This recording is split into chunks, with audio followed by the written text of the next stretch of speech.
Executive-legislature relation. The relation between executive and legislature is one of the most important issues in the constitutional structure.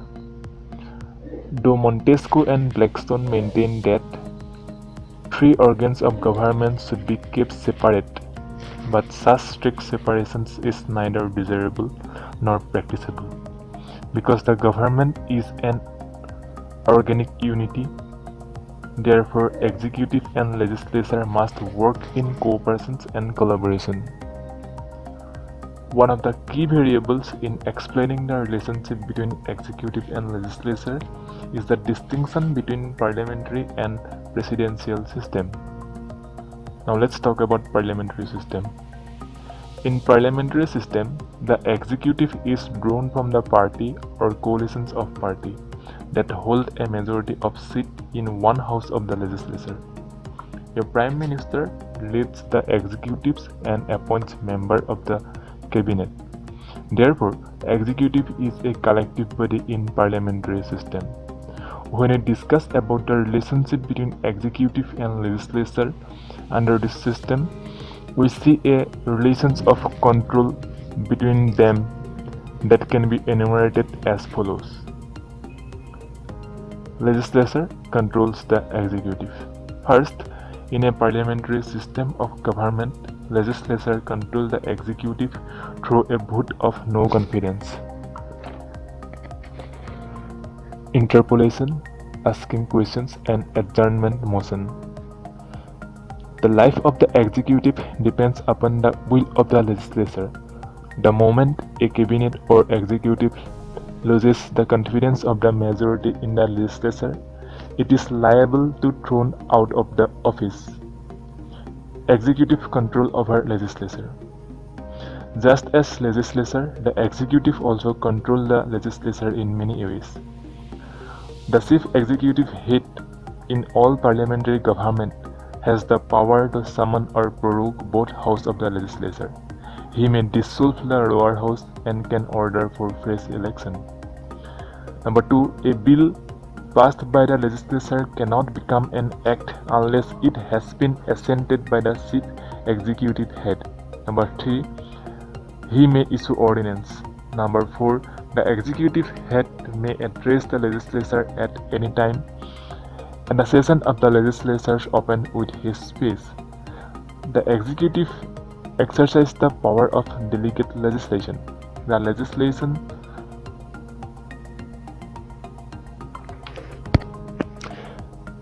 legislature makes law in general broad terms and delegates or transfer the power to the executive to fill the details. Their power has become so enormous that Chief Justice Halden describes it as new despotism. The executive controls the finance by preparing the budget and presenting it to the parliament. No money bill can be introduced in the parliament without the previous consent of the executive. So from the above discussion, it has become clear that the executive and the legislature shares a relations of control under parliamentary government system. Now let's discuss about the relationship under presidential system of government. Presidential system. The presidential system provides for direct elections of the executive leader, who became the head of the state and government. In presidential system, executive is a single person. Presidential system is characterized by strict separations of power between the executive and legislature. However, even under the strict separations, legislature and executive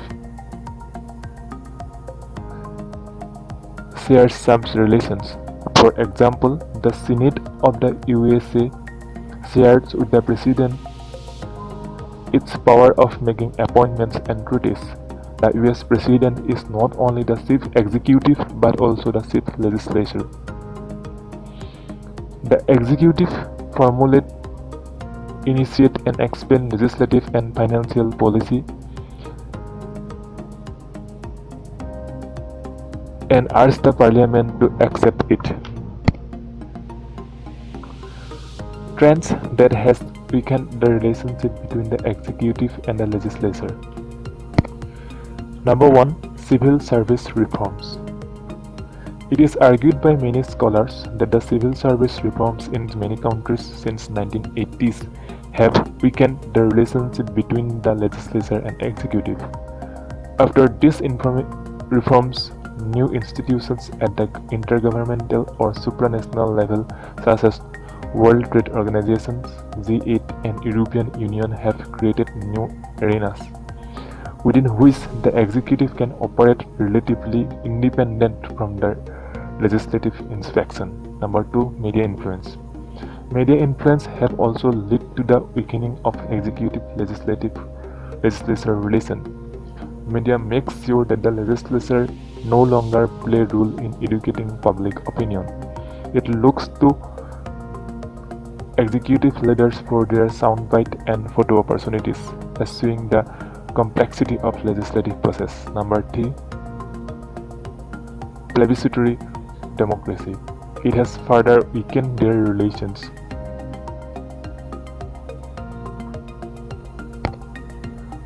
On the one hand, it has diminished the claim of legislature to represent public opinion, and on the other hand, executive now can go directly to the people through a range of techniques such as referendum, public opinion poll, etc. As legislature has been struggling to maintain its importance and relevance in the face of the socio-economic and political change. However, one thing is very important, that both legislature and executive is vital for government to sustain. Therefore, we should not consider executive and legislature relations as zero-sum. They are the two wheels of the cart of the state that must move in harmony and cooperation to keep going.